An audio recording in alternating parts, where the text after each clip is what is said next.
ॐ पूर्णमदः पूर्णमिदं पूर्णात् पूर्णमुदच्यते पूर्णस्य पूर्णमादाय पूर्णमेवावशिष्यते। ॐ शान्ति शान्ति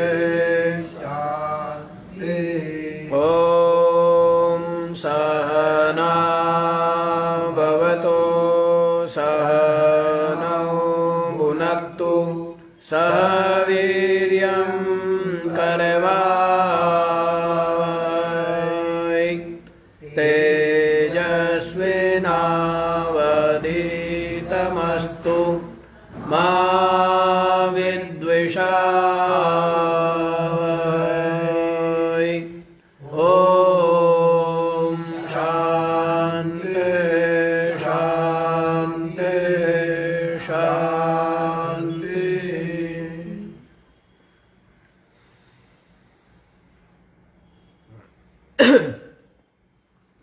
हाँ जी,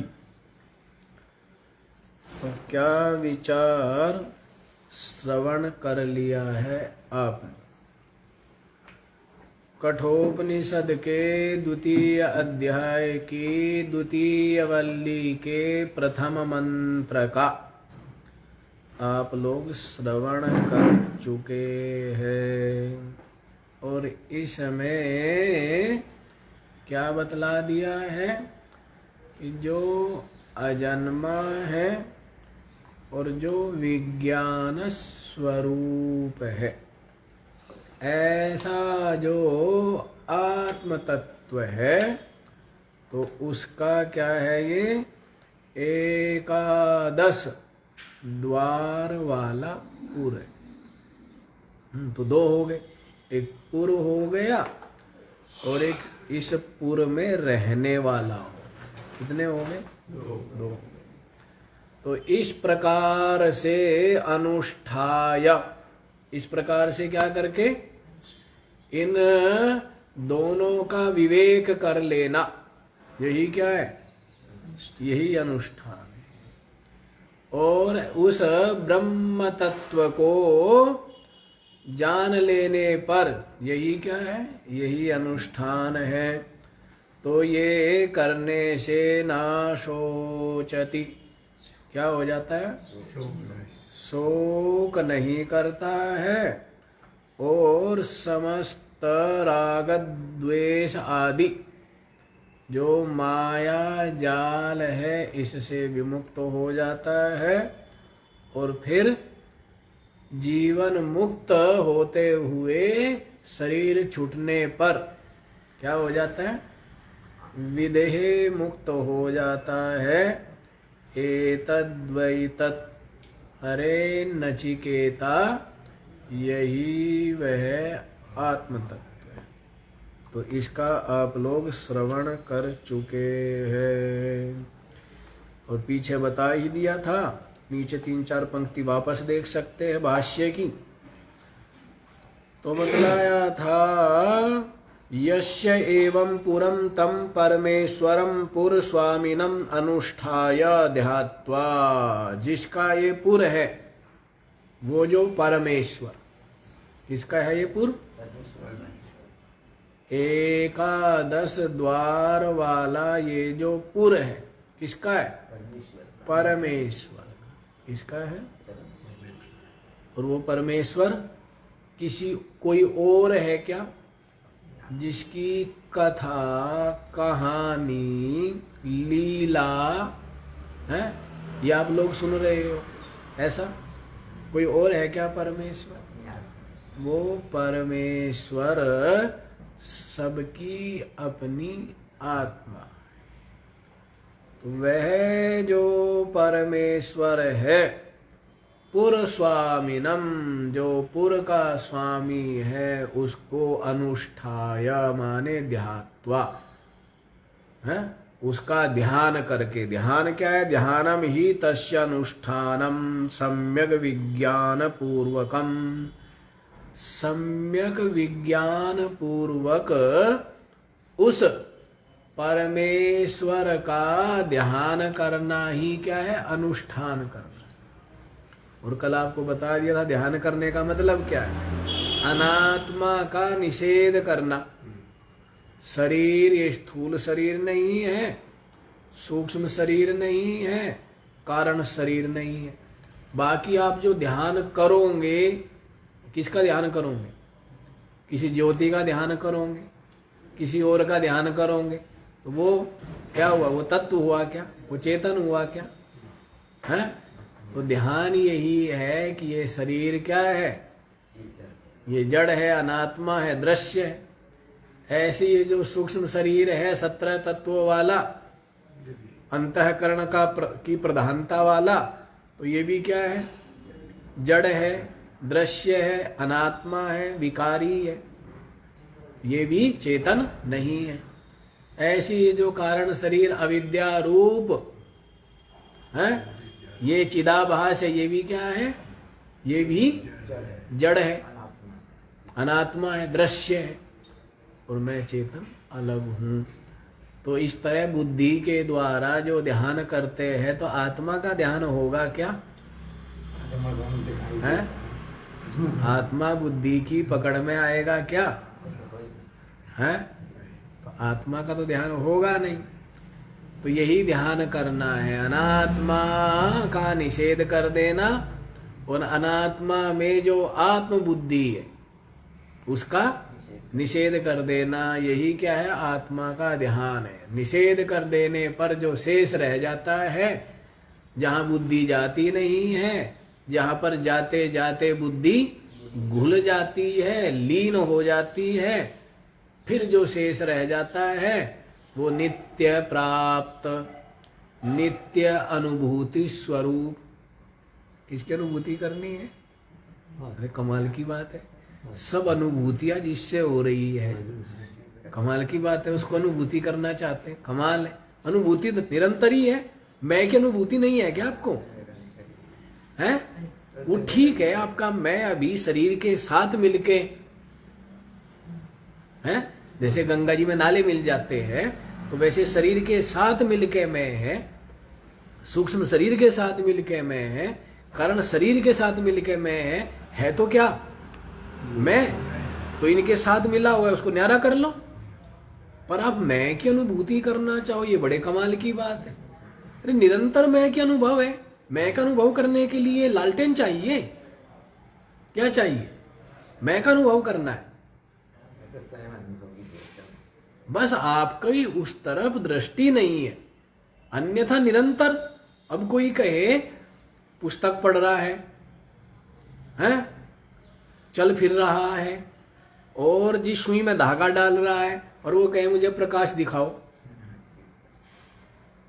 तो प्रकाश में जुड़ रहे हैं। अब वो सुई में धागा किससे डाल रहा है? फिर उस तरफ, प्रकाश की तरफ उसका ध्यान नहीं है, अन्यथा सब कुछ कहां? फिर तो ध्यान ही तो नहीं है, अन्यथा मैं की अनुभूति। कमाल की बात है, आत्मा का अनुभव नहीं हुआ जी। अरे आत्मा का क्या अनुभव होगा? आत्मा तो निरंतर अनुभूति स्वरूप है, निरंतर अनुभूति आत्मा की। बस जो अनात्मा में जो आत्मबुद्धि है, अहम मम पना है, उसको हटाना है। निरंतर आत्मा अनुभूति स्वरूप है, विज्ञान स्वरूप है, निरंतर मुक्त स्वरूप है, निरंतर जन्म मरण रहित है, निरंतर। दृष्टि नहीं है उधर आपकी, ज्ञान नहीं है आपको, वो ज्ञान श्रुति करा देती है बस। और ध्यान किसका धरोगे? अनुभूति किसकी करोगे? ज्योति, वो तो दीपक की ज्योति है, हैं? या निकलते हुए सूरज को देखोगे? किसका ध्यान करोगे? तो ध्यान का मतलब यही है कि जो अनात्मा है, अनात्मा में जो आत्मपना भास रहा है, जो दृढ़ हो गया है अत्यंत, उसी दृढ़ को वहां से हटाना है। और क्या मैं की क्या अनुभूति है, सब अनुभूति है ही मैं के ऊपर। जितनी भी अनुभूति है सब मैं के ऊपर ही है ना। अब जितने भी चित्र बने सब दीवार के ऊपर। अब कोई व्यक्ति कहे मुझे दीवार नहीं दिख रही है, और इस दीवार के ऊपर जो शेर बना है, शेर बना है, बिल्ली बनी है, सांप बने हैं, पेड़ बना है, नदी बनी है, पहाड़ बना है, सब दीवार के ऊपर बना दिया। अब कोई वो कह रहा है कि मुझे दीवार नहीं दिख रही है। क्या दिख रहा है उसको? शेर, सांप, पहाड़, नदी, सब कुछ। अरे भाई, जिसके ऊपर ये सब कुछ है वही दीवार है। दीवार ही है ये तो वास्तव में एक कल्पना मात्र है। तो वैसे ही जितने भी अनुभव है मैं के ऊपर है। जैसे दीवार के ऊपर सब चित्र बने हैं, वैसे जितने भी अनुभव है मेरा, ये मैं के ऊपर है। तेरा, ये मैं के ऊपर है। तू, ये मैं के ऊपर है। ये मैं के ऊपर है। वो मैं के ऊपर। सबको कौन प्रकाशित कर रहा है? सब कुछ मैं के ऊपर है। तो सबका अधिष्ठान कौन हुआ? इसलिए बोलते निरंतर सर्वाधार, सर्व अधिष्ठान, सर्व साक्षी। सब मैं के ऊपर है। मैं की दीवार हटाओ, फिर है कुछ? फिर भी मैं ही रहता है। क्योंकि ऐसी दीवार है वो टूटने वाली है, मैं हटने वाला है ही नहीं। मैं पर जो कुछ है वो सब आया हुआ है। जैसे है मणि के ऊपर आ जाती है ना धूल, मिट्टी, कीचड़, सब किसके ऊपर आ गया? वैसी आत्मा के ऊपर ये सब आया हुआ है, मैं के ऊपर, है ना। मैं के ऊपर ही क्या है? आनंदमय कोश। मैं के ऊपर ही विज्ञानमय कोश। मैं के ऊपर मनोमय कोश। मैं के ऊपर प्राणमय कोश। मैं के ऊपर अन्नमय कोश। ये सब किसके ऊपर है? तो ऊपर से हटाते पहले, जैसे सबके अंदर है ना गिरी, है, ऊपर से हटाते जाएंगे। पहले जटा हटाएंगे, फिर वो छिलका हटाएंगे, उसके बाद निकलेगा ना, है। तो अन्नमय कोश हटाया, मैं नहीं, मेरा नहीं। प्राणमय हटाया, मनोमय हटाया, विज्ञानमय हटाया, आनंदमय हटाया। सब हटाने पर जो रह गया, जो हटाए नहीं हटता। तो बताओ, मैं का अनुभव नहीं करना है, अनुभूति स्वरूप है निरंतर। सबको मैं की अनुभूति सबको है। उस हिरण से पूछे तू कौन? कहते मैं। सबका निरंतर अनुभव में आ रहा है, नहीं आ रहा है मैं? उस हिरण को भी क्या अनुभव में आ रहा है? मैं अनुभव में आ रहा है। वो बात अलग है शरीर को लेकर के, तो शरीर को लेकर है ना। अन्यथा अनुभव में क्या आ रहा है? उसको नहीं आ रहा है। वो शरीर के साथ जुड़ गया है, उस जुड़ाव को हटा लो, बस इतना ही करना है। और करना क्या? जो वस्त्र पहना है तो उसमें जुड़ाव हो गया ना। उसमें से क्या है? वो मैं पना कर लिया, मेरा पना कर लिया, वही तो हटना है, बस। ये बात है जी। चलो, यही ध्यान है ना। और सर्वेष्णा विनिर्मुक्तम सन समम सर्वभूतस्थम ध्यात्वा ना सोचती। सर्वेष्णा से जो विनिर्मुक्त है, ऐसा जो समरूप, जो सर्वभूतस्थम, संपूर्ण भूतों के हृदय में स्थित है, उसको ध्यात्वा, उसका ध्यान कर लेने पर, उसका बोध हो जाने पर, ना सोचती, फिर क्या होता है? शोक नहीं होता है। तो ये सब बता दिया है, आगे बढ़ लिया जाए। अब द्वितीय मंत्र आप लोग देखिए। हंसः शुचिषद वसुरंतरिक्षद दोतः वेदिषद अतिथिर्दुरोणसत् नृषद वरसद ऋतसद व्योमसद अब्जा गोजा ऋतजा अद्रिजा ऋतं बृहत् हंसः शुचिषद वसुरन्तरिक्षसद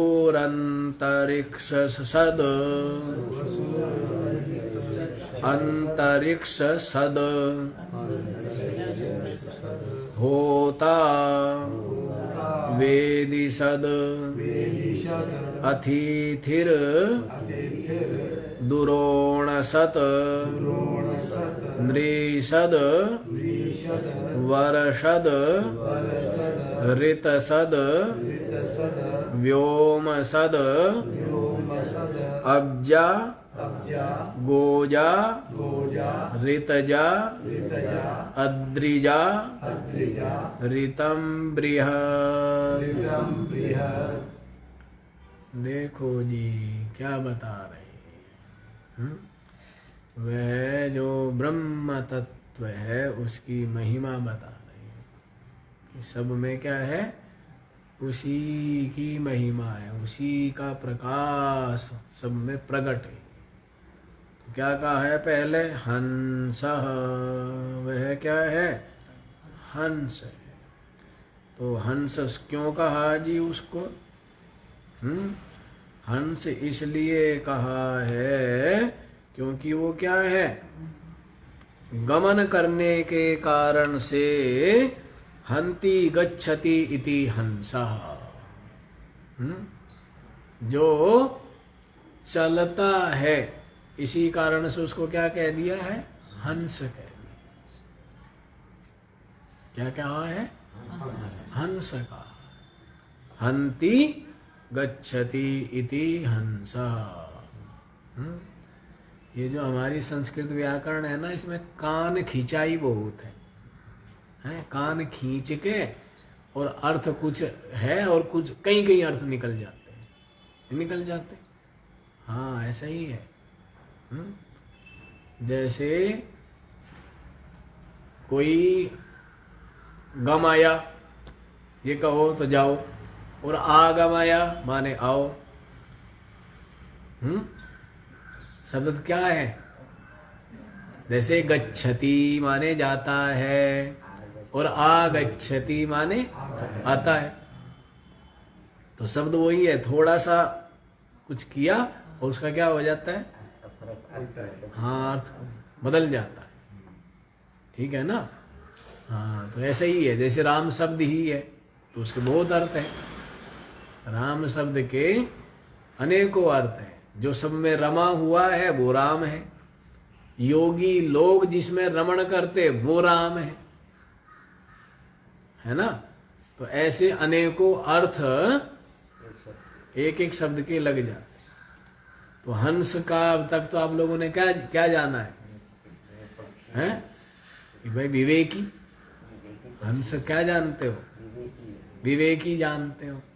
लेकिन यहाँ पर हंस का दूसरा ही अर्थ कर दिया है, हंति गच्छति इति हंसः, जो क्या है, चलता है, इस कारण से क्या है उसको हंस कहते।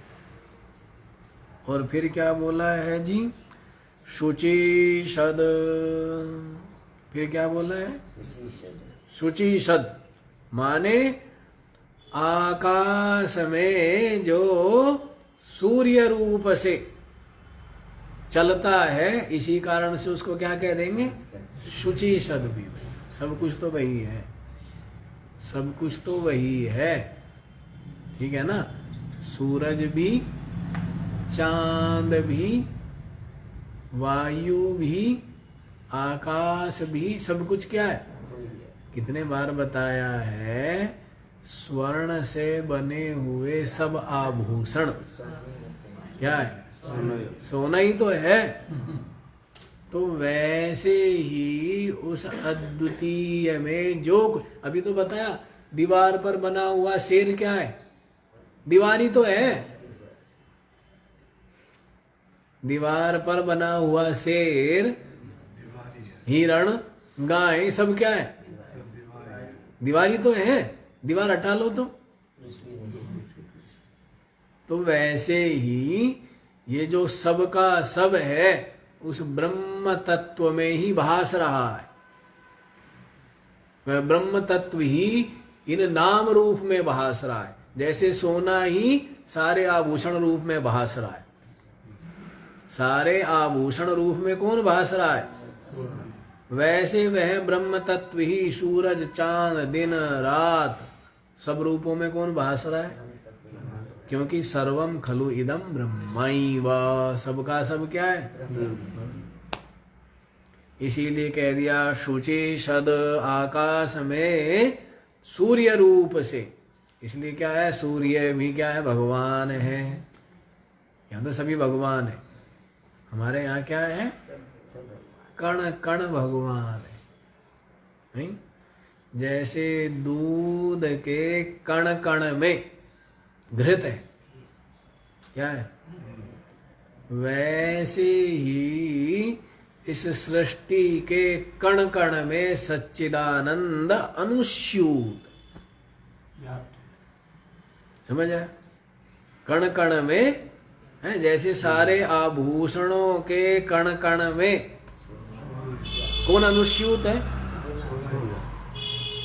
वैसे ही कण कण में वही अंदर विराज। सारी मिठाइयों में क्या अनुस्यूत है?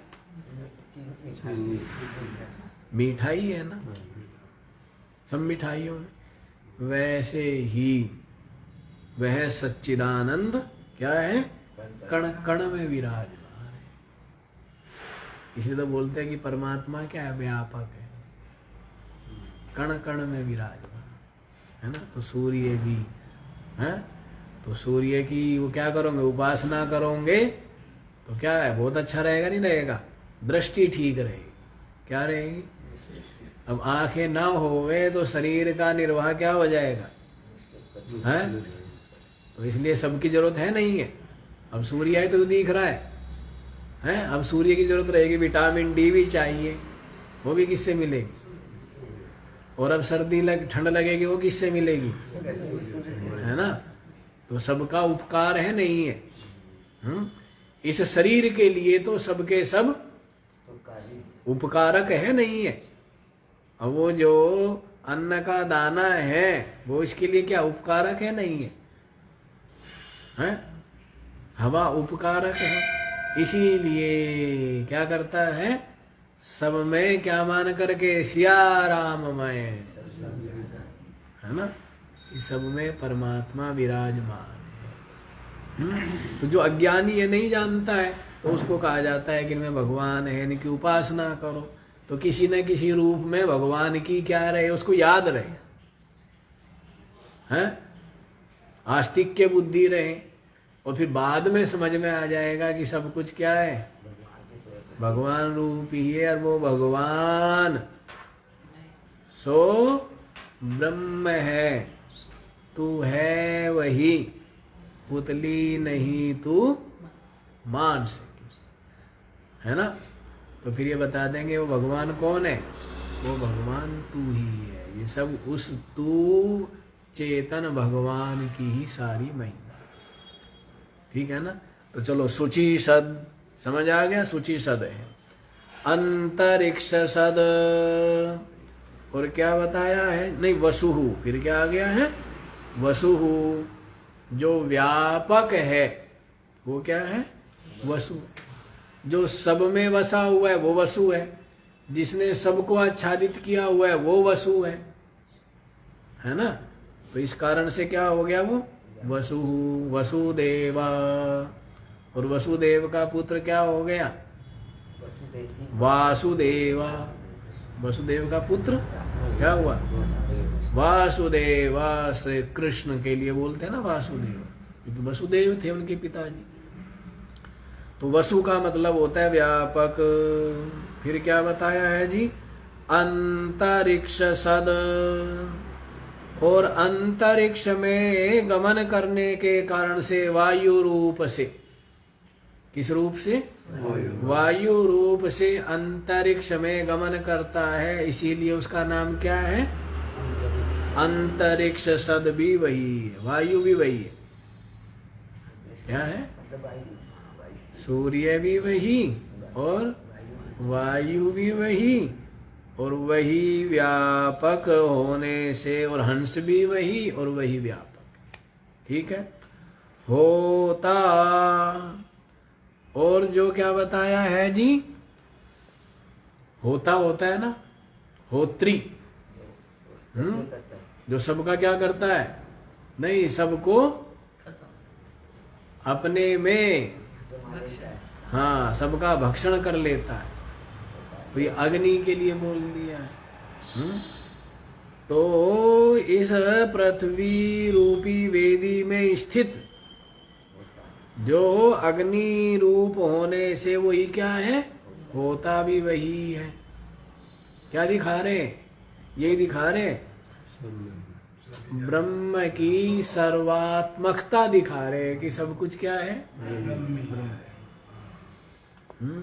तो होता हो गया जी। फिर क्या है? वेदिसद। होता वेदिसद। तो वेदिसद तो यही हुआ ना। वेदी जो है, वेदी में, पृथ्वी रूपी वेदी में स्थित होने से उसको क्या बोल दिया है? उसको होता बोल दिया है। ठीक है ना। पृथ्वी रूपी वेदी में स्थित होने से तो वेदिसद, तो वो होता है। अतिथिर दुरोणसद।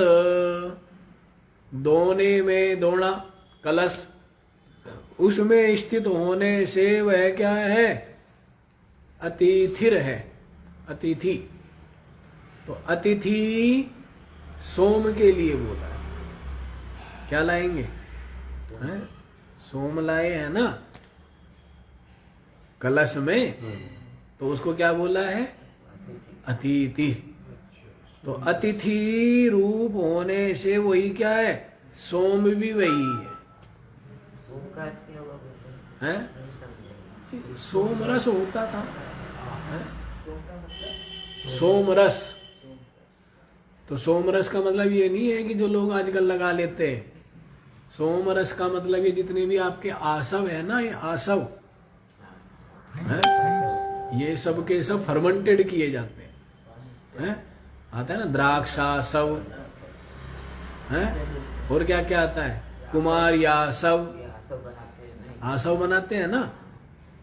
विनेगर वगैरह तो द्राक्षा है, जो अंगूरों को फर्मेंटेड करके रस निकाल करके जो बनाया जाएगा उसको क्या बोलेंगे? आसव बोलते हैं। द्राक्षासव। द्राक्षा। और एक कुमारी, ये जो ग्वार पाठा है, इसको रस निकाल के तरह तरह की उससे फर्मेंटेड करेंगे तो उसको क्या बोलते हैं? हमारी आसव। जिसको भूख ना लगती हो, लीवर जिसका कमजोर हो, हैं, उनके लिए सब ये औषधियाँ बड़ी गुणकारी है। आप तो आसव ही है ना। बोलते हैं। कुमारिया सब, द्राक्षा सब, ये कमजोरी हो तो द्राक्षा सब है। पेट की सफाई के लिए भी, भूख के लिए भी और ताकत के लिए भी। तो ये सब औषधियाँ है, अनेकों अनेकों आसव है। तो यो मत समझ लेना कि वो मतलब है ना। और वो जो उस तरह बनाते हैं वो तो नशा करता है ना। और वो ये सब के सब लीवर को ठीक करते हैं और वो लीवर को खत्म करता है, खत्म कर देता है, छुड़ा देता है पूरा, है ना। ये जो अल्कोहल है ना, तो ये, और ये भी सीमित मात्रा में लिए जाते हैं और सीमित काल के लिए लिए जाते हैं। ऐसे नहीं है लेते रहो जीवन भर, बोतलें रख करके रोज ढक्कन में डाल डाल करके, हैं। तो ये आयुर्वेद का नियम होता है कि भाई 3 महीना लिया है तो फिर छोड़ दिया जाए, हैं, महीना भर छोड़ दिया जाए। ये नहीं कि निरंतर निरंतर करने से फिर तो वो रोटी हो गई, है ना, तो फिर वो उतना गुणकारी नहीं रहेगा। और छोड़ देंगे ना तो अनाज का भी असर होता है, इसलिए अनाज भी बदलते थे। 2 महीना ये, 2 महीना वो, 2 महीना ये, और ये बहुत जरूरी है ना। तो उसका प्रभाव रहता है, उसकी वो बना रहता है शरीर पर, ज्यादा गुणकारी होगा। और एक ही चीज चल रही है तो फिर वो गुण करना, गुण की जगह हानि करने लग जाएगी, और साथ साथ में बीच बीच में क्या करें, उपवास करें। और ज्यादा लाभ लेना है किसका, भोजन का ज्यादा लाभ लेना है तो क्या करें, हैं, उपवास करेंगे तो थोड़ा भोजन भी ज्यादा ताकत देगा। नहीं, एक दिन उपवास करेंगे 6 दिन में 7 दिन में, तो फिर वो और क्या है, उपवास करने से कमजोरी आती है, ताकत आती है, बताओ, ताकत आती है ना, क्योंकि सबको क्या आराम मिल गया है। सरकार, लोग भी कहते हैं हमें सप्ताह में 2 दिन आराम दोगे तो हम 5 दिन में 7 दिन से ज्यादा काम करेंगे, और 7 दिन में 1 दिन आराम नहीं दोगे तो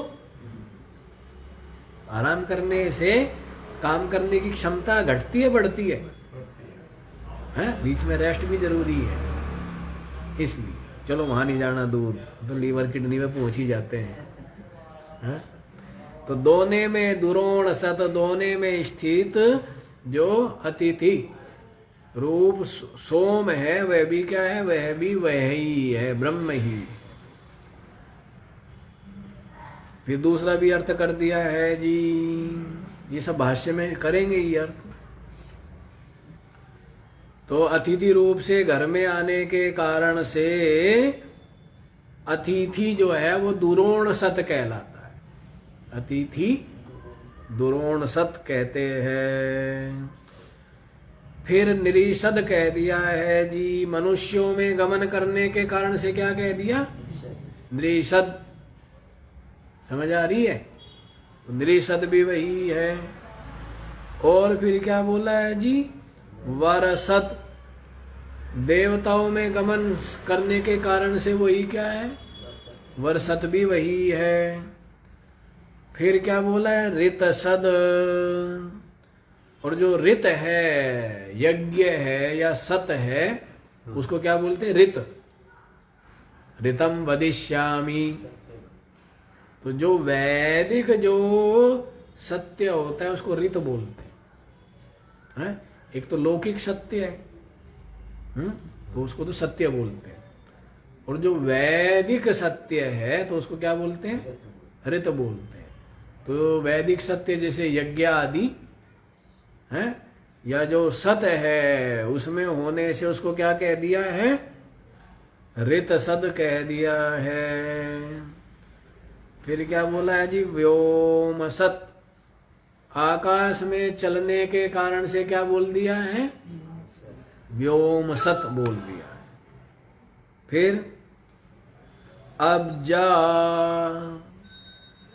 तो अब कहते हैं जल को, तो जल में शंखादि रूप से रहने के कारण उसको क्या बोल दिया है, अब्जा बोल दिया है। ये भी अब्जा भी वही है। गोजा, और जो पृथ्वी आदि में जो होते हैं ना, क्या, जौ आदि क्या होते हैं, जौ, अनाज हुआ ना, तो जौ नहीं होते, जौ है। आजकल बोलते हैं ना डॉक्टर लोग भी सब बोलते हैं जौ और जई, तो कहीं कहते हैं जई की रोटी खाओ, वो और ज्यादा ताकतवर है, जौ है। और आपके लीवर है इनकी डिटॉक्स के लिए आप जौ वाटर पीते ना, जौ, वो जौ के 1 चम्मच जौ 1 लीटर पानी में डालो, उबालो, है, दिन भर उसी पानी को पियो, ऐसे करके बोलते हैं ना कि डिटॉक्स हो जाता है, लीवर किडनी डिटॉक्स के लिए। तो बड़े गुणकारी रहे हैं, इसलिए सामग्री में गेहूं नहीं डालते, चावल नहीं डालते, क्या डालते, जौ डालते, नहीं डालते हैं। और ये जो आपके हॉर्लिक्स बोरलिक्स और पता नहीं क्या क्या है, ये सब क्या है, जौ से तो बने, बारले, जो बारले है वही जो है, तो उसी को क्या बोलते हैं, गोजा। ठीक है, गो पृथ्वी, उससे जो उत्पन्न होता है वो गोजा हो गया, हैं।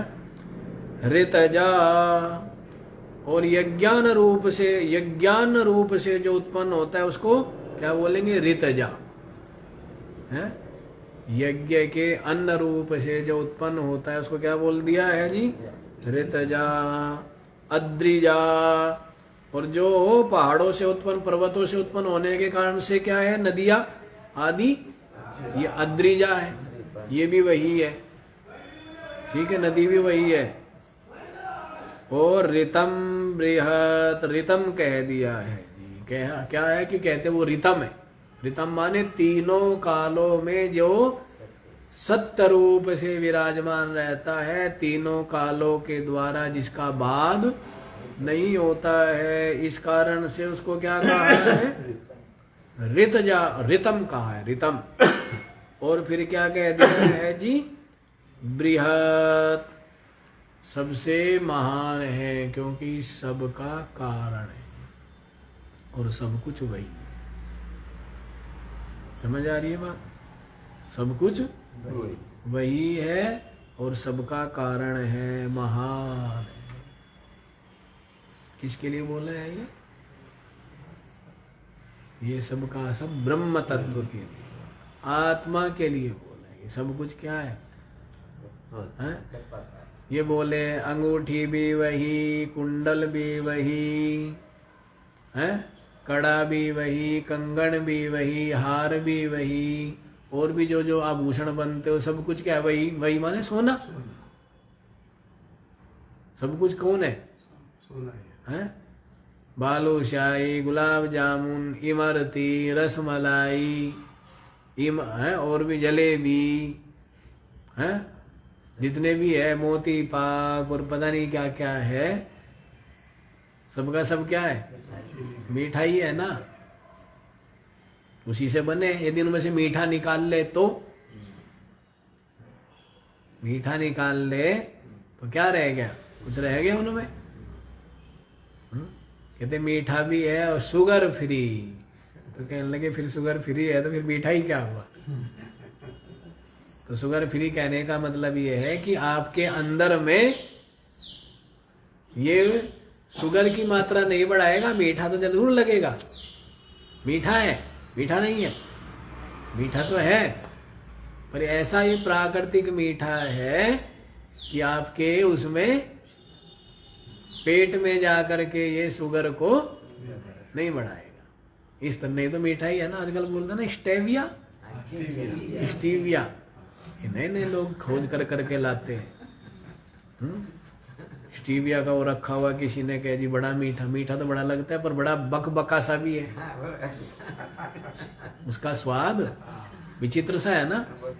हाँ, तो एक हमने भी दिखाया, हमें भी दिखाएगा, देखो। हमने कहा क्या देखना? तो क्या नहीं, देखो जी। बड़ा डब्बा ले करके आए एक महात्मा से दूसरे महात्मा। मैंने कहा ले तो लिया, फ्री होने, फ्री का मिल रहा है, इसलिए अब प्रयोग कौन लेगा इसको? तो इसलिए हम तो न लेने वाले चक्कर में पड़ते और न देने वाले चक्कर में पड़ते, दोनों ही झंझट के काम है, दूर रहो भाई। अच्छा जी, अब इसका भाष्य देखो। सा तू नैक शरीर पूर्ववर्ती एव आत्मा किम तर्हि सर्वपूर्ववर्ती कथम। अब सुन लो जी, समझ लो। आप कभी ये सोचो कि जो आत्मा है वो तो केवल क्या है? केवल ये शरीर रूपी जो पुर है इसमें ही है। कह रहे ऐसी बात नहीं है भाई, जितने भी पुर है उन सब में जो वसा हुआ है, उन सब में जो विराजमान है वह आत्मा ब्रह्म रूप है। इसी को बताने के लिए ये सब कहा गया है द्वितीय मंत्र में। तो देखो जल्दी जल्दी। हंसो हंति गच्छति इति हंसः, जो गमन करता है, चलता है, इसी कारण से उसको क्या कहते हैं? हंस कहते हैं। शुचिषद शुचौ दिव्यादित्यात्मना सीदतीति, है ना। तो क्या बोला है? जो अंतरिक्ष में दिव्यादित्य रूप से जो गमन करता है, इसी कारण से उसको क्या बोल देंगे? शुचिषद। आदित्य रूप से आकाश में क्या कर रहा है? गमन कर रहा है ना, इसी कारण से क्या कहेंगे? शुचि से। फिर वसु वासयति सर्वानि इति, जो सबको क्या किया हुआ है? हैं? सबको जिसने वासित किया हुआ है, ढका हुआ है, आच्छादित किया हुआ है, या सब में जो वसा हुआ है, वो क्या है? वसु है। वायु आत्मना अंतरिक्षे सीदति इति अंतरिक्ष सद, वायु रूप से जो अंतरिक्ष में क्या करता है जी? गमन करता है, इसी कारण से उसको क्या कहेंगे? अंतरिक्ष सद। क्या कहेंगे? होता माने अग्नि ही, अग्निर्वै होते ति श्रुते, बोल दिया है। यहाँ पर जो होता है वो क्या है? श्रुति आ रही है ना, अग्निर्वै होता इति श्रुते, अग्नि ही होता है। होता क्यों है? कि जैसे जो होता है ना यज्ञ में, वो क्या करता है? सबका सब अग्नि को समर्पित कर देता है। होता अपने पास कुछ नहीं रखता है। ऐसे नहीं कि आप सामग्री लाए और वो लेकर के गठड़ी बांध के ले गया, ऐसा नहीं है। वो होता क्या करता है? अग्नि में ही सब कुछ स्वाहा कर देता है। लेकिन अग्नि भी है, इसको भी इसलिए होता है कि अग्नि भी अपने पास कुछ नहीं रखता है, वो भी सब देवताओं को पहुंचा देता है।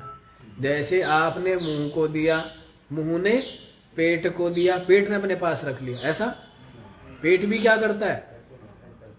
पेट में जो अग्नि है, जठर अग्नि, वो भी क्या करती है? समस्त अंगों को यथा योग्य बांट देती है ना। उसका जो रस है वो सभी अंगों को मिलता है, नहीं मिलता है? तो इसलिए अग्नि भी क्या हुआ? होता हुआ, नहीं हुआ? अग्नि भी होता ही है। श्रुति भी कह रही है, तो वो होता रूप जो अग्नि रूप जो होता है वो भी है ब्रह्म ही है। छोटी बातें नहीं बता रहे। कभी आप ये सोचो महाराज ये श्लोक, ये मंत्र तो विचित्र सा है, इसमें उतना आनंद नहीं आया। आनंद ना आए तो उससे क्या है? लाभ होना चाहिए। क्यों जी? क्या है? स्वाद नहीं लगा, नीम खाया, करेला खाया, स्वाद लगने, स्वाद तो तेरे को आम लगा था, गुड़ लगा था, और उसके कारण से शरीर में हो गए फोड़े फुंसी। क्या स्वाद लगा? आम और नीम की पढ़ा आपने? नहीं पढ़ी है कहानी? आम और नीम की कहानी आती थी। आम कहता है मैं बड़ा हूं, नीम कहता है तेरे कारण सब तेरे को पसंद तो करते, खाते भी है, सब स्वाद लेते हैं, लेकिन खा खा के फिर जब क्या हो जाते हैं? आजकल नहीं होते, पहले होते थे सब। खाते ही नहीं, हम खा ही नहीं सकते। हाँ, तो इतने फोड़े फुंसी हो जाते थे। तो फिर उसके बाद क्या? घोट घोट करके नीम, उसकी जो गर्मी है उसको कौन ठंडा करेगा? और रक्त में जो दोष दूषित हो गया उसको कौन साफ करेगा? है ना? तो फिर इसलिए नीम कहता है कि बाद में ठीक तो मेरे को ही करना पड़ता है, इसलिए मैं बड़ा हूं। तो फिर बाद में कहने लगे भाई ना बड़ा ना छोटा, दोनों का अपना अपना उपयोगिता है, बड़े छोटे के चक्कर में घुसते ही क्यों? ठीक है ना? तो वैसे ही तो अच्छा ना लगे उससे क्या मतलब है? हितकर होना चाहिए। है? जैसे साथियों का संग अच्छा लगता है, हैं? दुर्व्यसनियों का संग कैसा लगता है? अच्छा लगता है, लेकिन वो हितकर है क्या? और माता पिता का संग है आनंददायक नहीं लगता है, लेकिन वो क्या है? हितकर है। देखना ही होगा ना कि हित किस में है, हितैषी कौन है, वो देखना चाहिए। अच्छा जी, तो देखो यहीं पर तो यूँ लग रहा होगा आपको कि ये तो इतना आनंद नहीं आ रहा है। आनंद भले ही ना आए, लेकिन सत्य यही है। ठीक है ना? देखो समझ आ गया। वेद्याम पृथिव्याम सीदतीति वेदिशत, पृथ्वी पर जो चलता है, तो इस कारण से उसको क्या बोल देंगे? वेदिशत। समझ आ गया? हाँ, वेदी कौन है? पृथ्वी रूपी। वेदी पर जो चलता है तो वेदी सत हुआ, जो स्थित है। इयम वेदी परा अंतः पृथिव्या इत्यादि मंत्र वर्णा।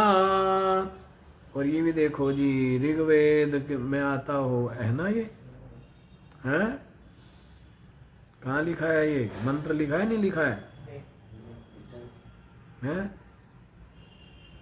ऋग्वेद की ब्राह्मण शाखा के अंतर्गत आता है ये मंत्र। क्या?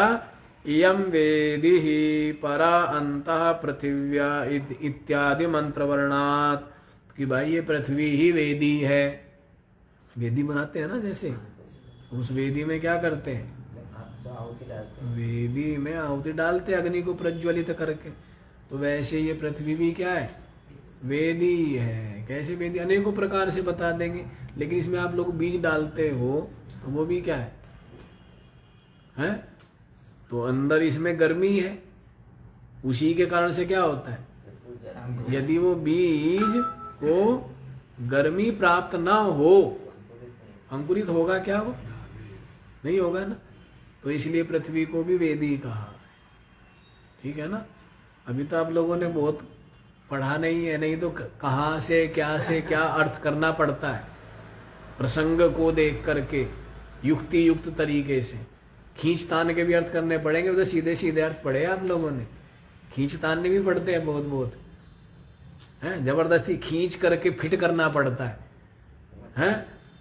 वैसे करना पड़ता है कि जैसे 50 किलो के थैले में और 70 किलो ठूसना हो, हैं? तो कठिन काम होता है, नहीं होता है? तो वो भी करना पड़ेगा बहुत जगह। अभी तो शुरुआत है। चलो, समझ आ गया जी?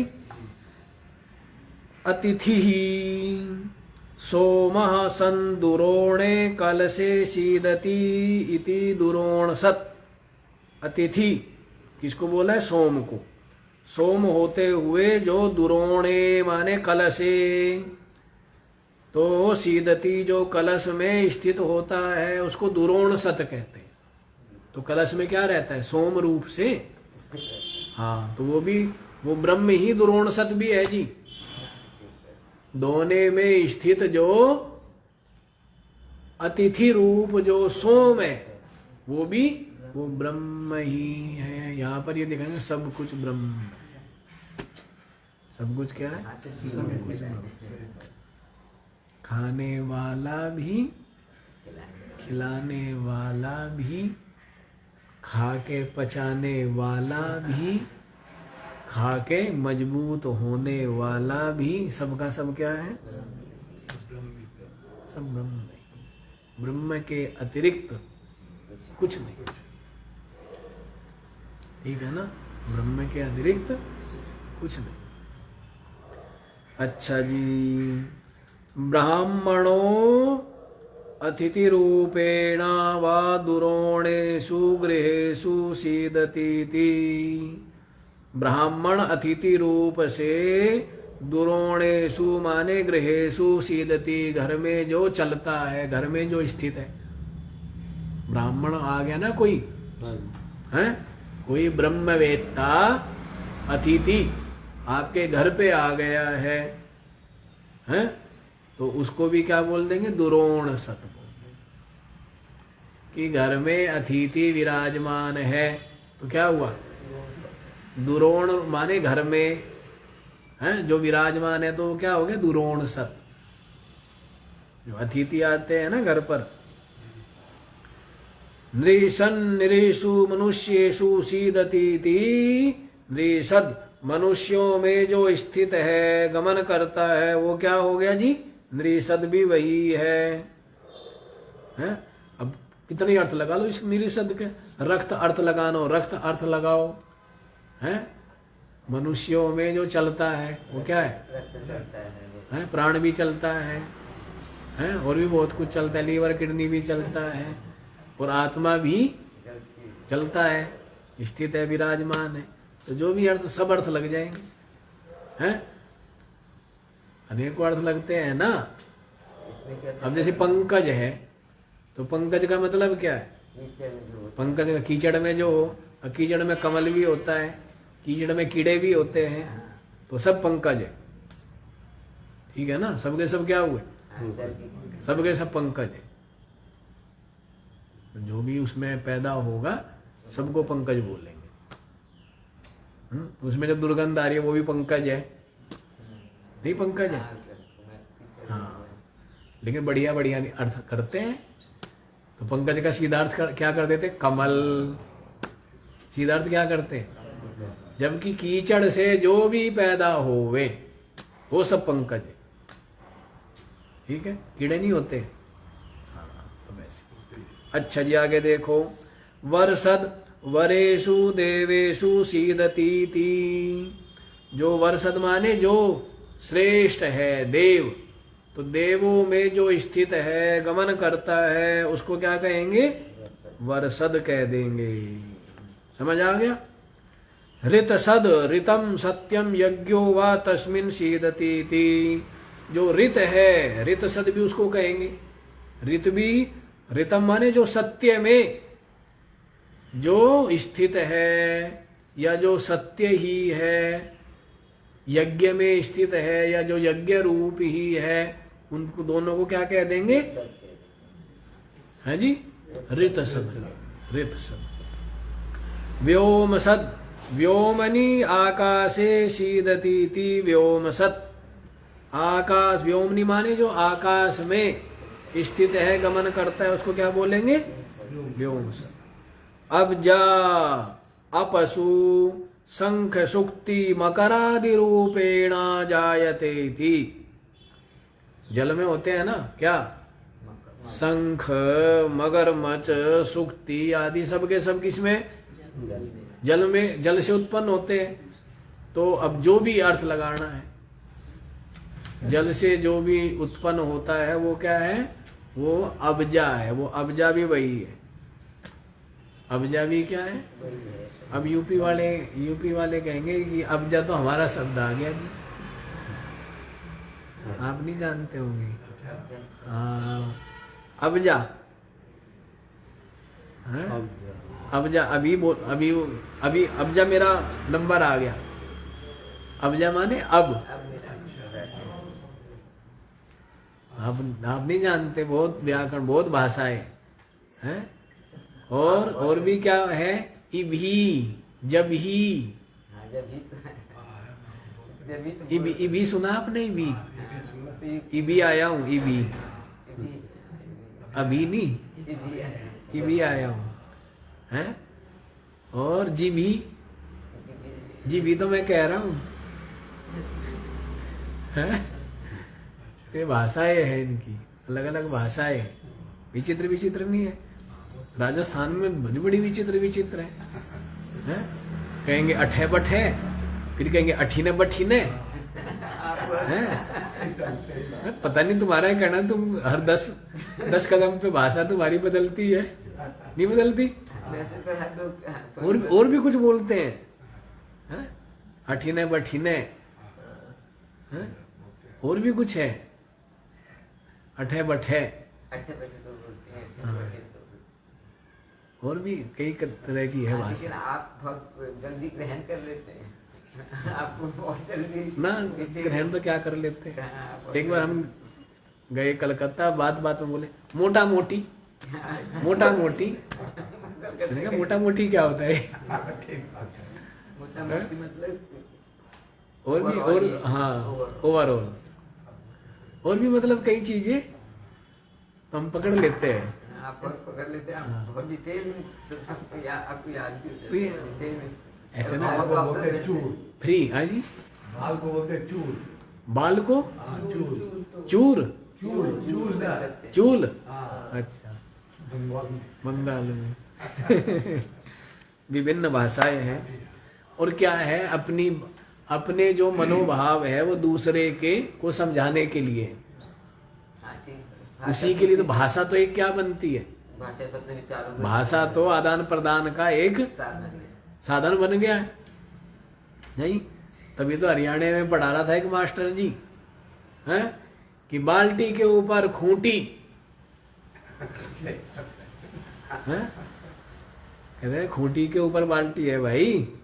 कहने लगे बात समझ में आनी चाहिए, समझ में आ गई ना कि बाल्टी के ऊपर खूंटी है, समझ में आना चाहिए कि बाल्टी के ऊपर खूंटी है।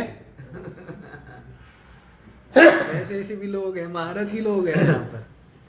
नहीं? संस्कृत अच्छी आने से इतनी भाषा आपको बहुत जल्दी ग्रेस हो जाती है। संस्कृत की तो संस्कृत बात, बहुत संस्कृत strong व्याकरण तो व्याकरण बहुत अच्छा वैसे ही होता है। दिमाग को ऐसा बना देती है व्याकरण कि कंप्यूटर भी कुछ नहीं रहता, हाँ, बस इसीलिए इतना ज्यादा कंप्यूटर से भी तेज बना देती है व्याकरण। व्याकरण तो अगर बहुत, strong होता है तो फिर भाषा चलती है। और न्याय ये तो बड़े कठिन माने जाते हैं। व्याकरण माने जाते 13 दिन तक याद रहेगी व्याकरण, 9 दिन तक याद रहेगा न्याय। न्याय को और भी कठिन माना जाता है, न्याय और व्याकरण, हैं। कई लोग पढ़ते पढ़ते पागल हो जाया करते थे, पागल भी हो जाते थे। हाँ इतना फाइन होता है, हाँ, इतना वो होता है इसमें। इतना सूक्ष्म। चलिए जल्दी से इसको देख लो जी, समय हो जाएगा। समझ आ गया ये? शंख सुक्ति मकरादि रूपेण जो कुछ जल से उत्पन्न होता है उसको क्या बोलेंगे? अब्जा। तो अब्जा जो वो भी क्या है? वो ब्रह्म ही है।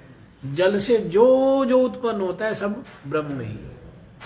जो कुछ भी है नाम रूप सबका सब ब्रह्म ही। गोजा गवी पृथिव्याम ब्रीहि यवादि रूपेण जायते इति। हैं? तो जो पृथ्वी पर जो ब्रीहि यवादि रूप से जो उत्पन्न होता है वो क्या है जी? उसको क्या बोलेंगे? गोजा। पृथ्वी से जो कुछ भी उत्पन्न होता है, कितना कुछ उत्पन्न होता है? समस्त अन्न औषधिया फल फूल किसमें उत्पन्न हो रहे हैं? तो सबके सब ब्रह्म ही है। जो कुछ उनको गोजा कहेंगे, और गोजा सब, गोजा क्या है? ब्रह्म है। ब्रह्म को ही गोजा कहा है। हंस भी उसको कहा है, सुचिसद भी उसको कहा है, अब्जा भी उसी को कहा है, गोजा भी वही है। कौन है? वो ब्रह्म ही है। तो गोजा क्यों आया शब्द ये? गो माने पृथ्वी के लिए आया ना, तो जो पृथ्वी से जो उत्पन्न हो वो गोजा। हाँ, पृथ्वी गो पृथ्वी तब तो गोजा है। ऋतजा यज्ञांग रूपेण जायते इति। तो जो यज्ञ के अंग रूप से जो उत्पन्न होता है वो भी क्या है? उसको क्या कहेंगे? ऋतजा। वो ऋतजा भी ब्रह्म ही है।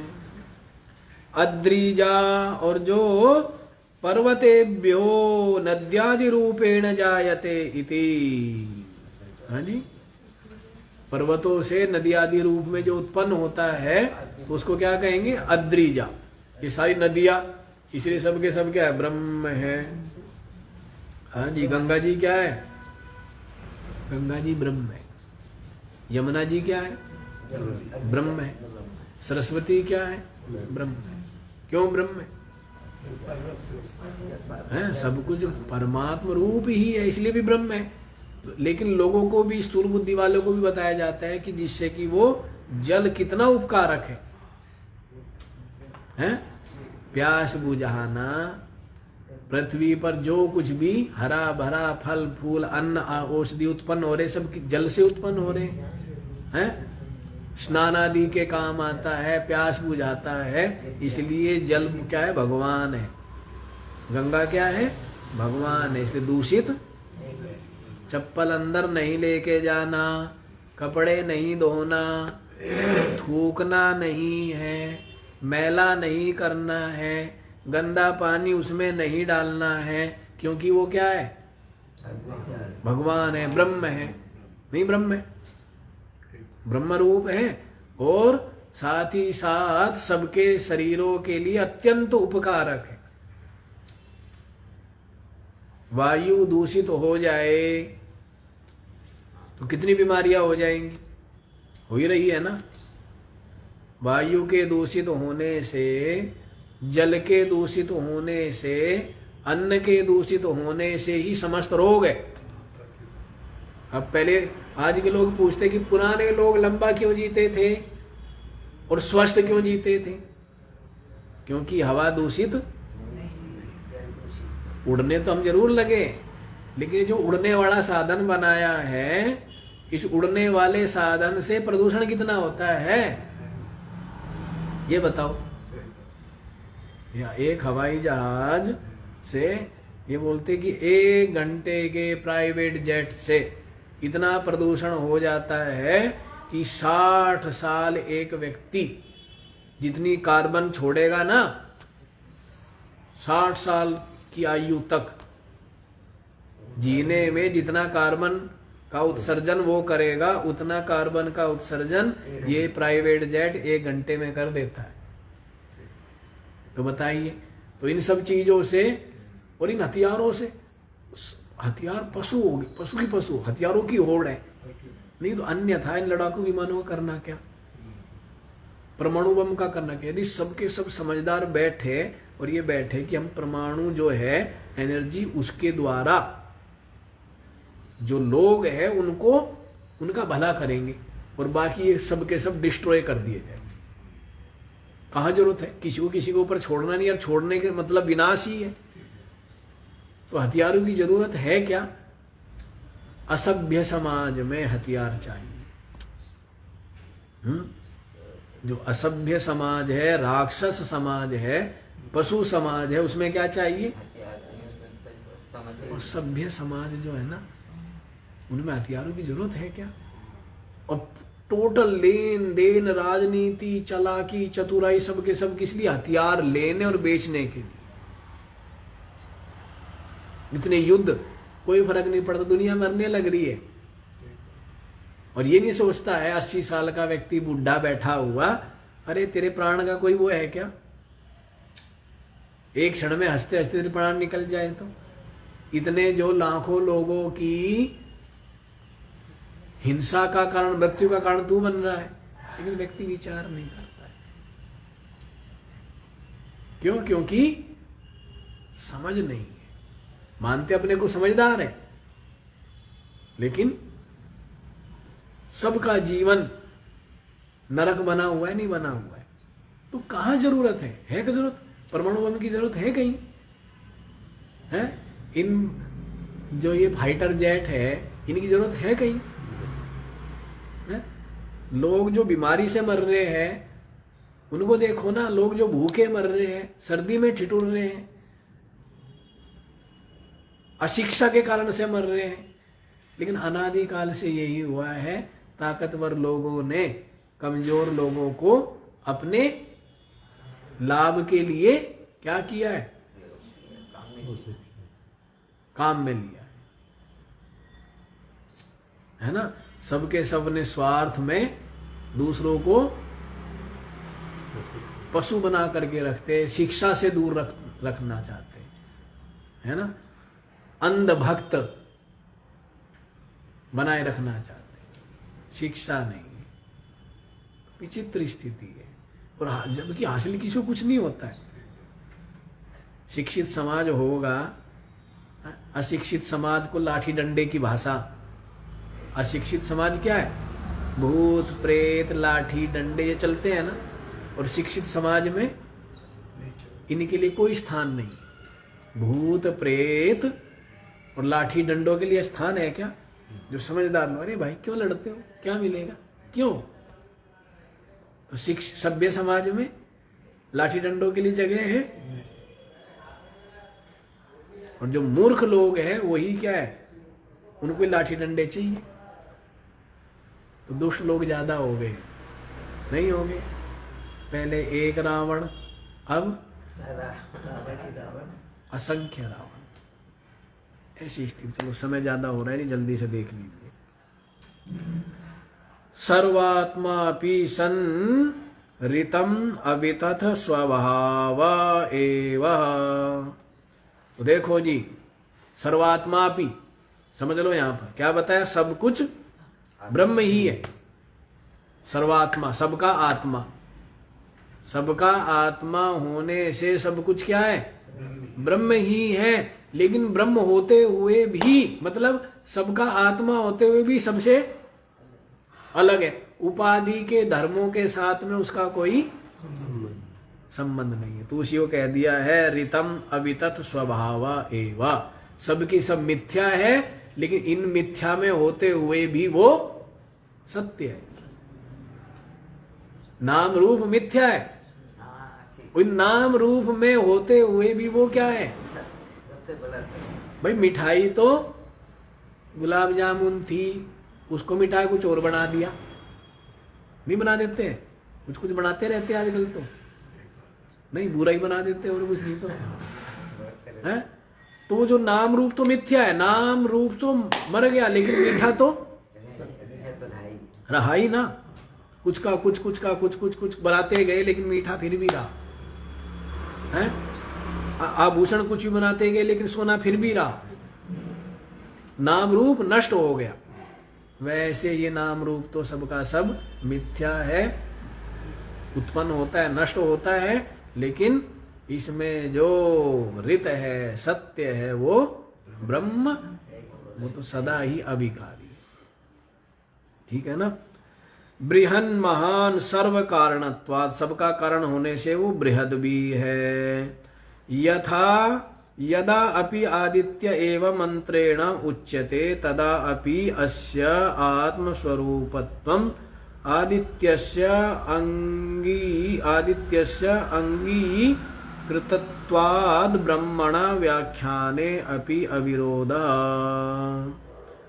यदा अपि आदित्य एव मंत्रेण उच्यते, जब ये कहते हैं ना कि वो आदित्य, असौ वा आदित्यो हंसः, ऐसा करके बोला है, आदित्य का वर्णन किया है, तो भी कोई विरोध नहीं है ना।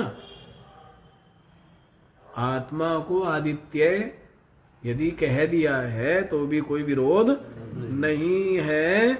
आत्मस्वरूपत्वम आदित्यस्य अंगीकृतत्वाद, आदित्य को अपना आत्मस्वरूप अंगीकार किया है, इस कारण से ब्राह्मण व्याख्याने अपि अविरोध, उसको ब्राह्मण